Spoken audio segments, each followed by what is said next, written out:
Nancy is a guard's daughter. One day she was working on Skarloey with some polish and a rag. Skarloey was snoozing happily, but Nancy wanted to talk. "Wake up, lazy bones! Your brass is filthy. Aren't you ashamed?" "No," yawned Skarloey. "You're just an old fusspot." And Skarloey closed his eyes. He was thinking about his friend Rheneas and all the good times they had shared together before Rheneas went away to be mended.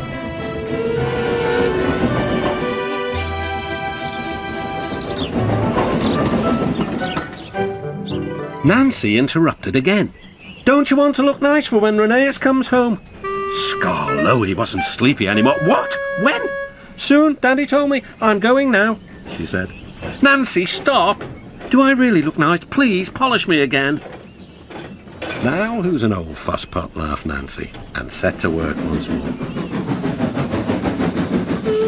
Duncan was jealous. "Aren't you going to polish me too?"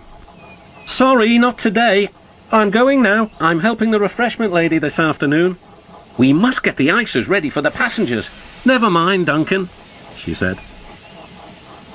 But Duncan did mind. "It isn't fair," he complained. "Peter Sam gets a special funnel, Sir Handel gets special wheels, passengers get ices, but I'm not even polished." Of course this wasn't true, but Duncan enjoyed complaining. He became sulkier still. That afternoon there was bad news from up the line. "One of Skarloey's coaches has come off the rails," called Duncan's driver. "We'll have to take the workmen there right away." "All this extra work," grumbled Duncan. "It wears an engine out. Rubbish. Come on."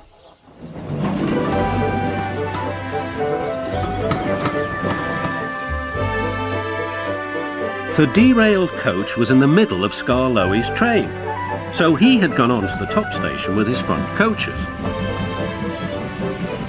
Duncan shunted the works train into the sidings and left the workmen to sort out the mess.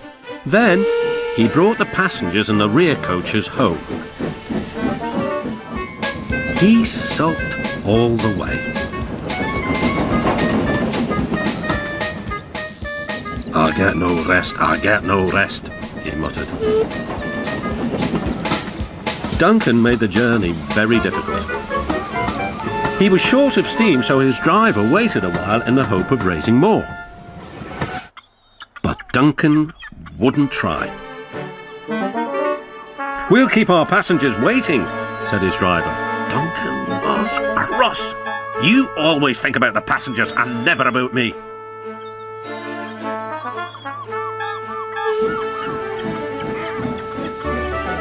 It wasn't long before Duncan built up enough steam to set off again.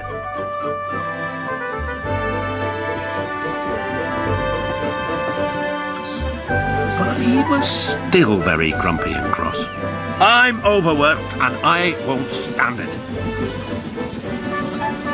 At last they reached the viaduct near the station. "Come on, Duncan," cajoled his driver. "One more effort and you'll have a rest and a drink at the station." Then Duncan was very rude. "Keep your old station. I'm staying here." And he did too. Skarloey had to haul Duncan and his train all the way to the platform.